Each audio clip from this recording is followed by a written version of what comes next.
ঘূর্ণিঝড় রিমালে এবার সাতক্ষীরার দ্বীপ ইউনিয়ন গাবুড়া ছিল নিরাপদ। হাজার কোটি টাকার মেগা প্রকল্পের কাজ শেষ না হলেও সুবিধা পেতে শুরু করেছেন উপকূলীয় বাসিন্দারা। ভাঙেনি বেড়িবাঁধ, ক্ষয়ক্ষতিও কম।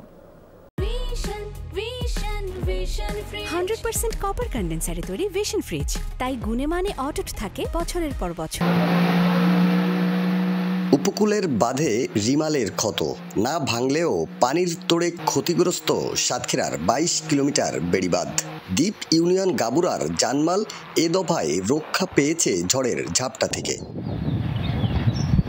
ইউনিয়নের চারপাশে চলছে 1020 কোটি টাকার টেকসই বাঁধ নির্মাণ।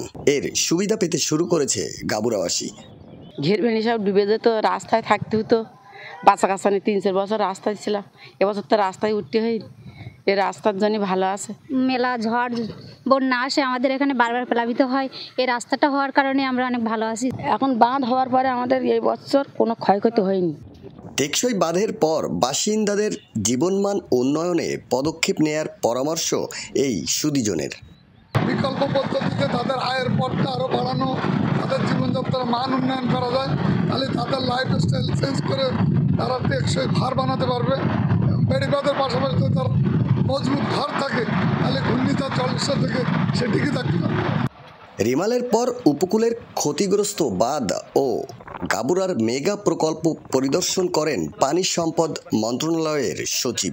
বৃষ্টির আগেই ক্ষতিগ্রস্ত অংশ সংস্কার করার প্রতিশ্রুতি দিয়েছেন তিনি।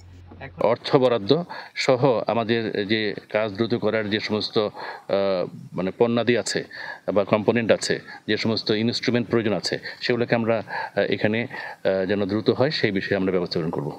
2022 সালে শুরু হয় গাবুড়ার মেগা প্রকল্পের কাজ। প্রকল্পের মেয়াদ শেষ হবে 2025 সালে। আকরামুল ইসলাম, যমুনা নিউজ, সাতক্ষীরা।